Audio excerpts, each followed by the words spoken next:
to the market and seeking luxury homes. It's Friday, February 17th, 2023. I'm Kimberly Barton of Kinetic Realty, your local market expert with this week's Maryland Market Minute.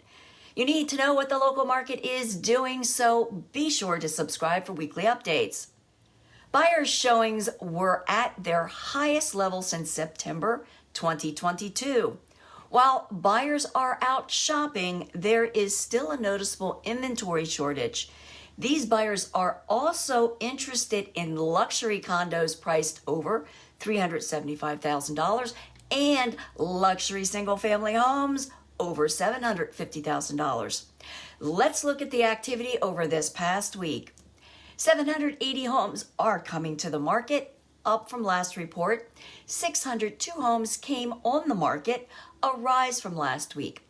582 went under contract, more this week. 909 moved to pending, also a rise from last report. 874 homes sold in 22 days and at 100% list to sold ratio, an improvement over last week. The highest priced home to sell was in Easton for $3,750,000.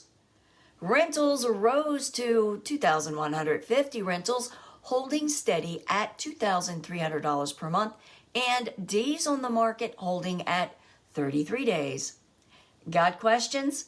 Let me give you the facts. Call me. That's a wrap for this week's Maryland Market Minute for February 17, 2023. Thanks for tuning in. Until next week, stay safe.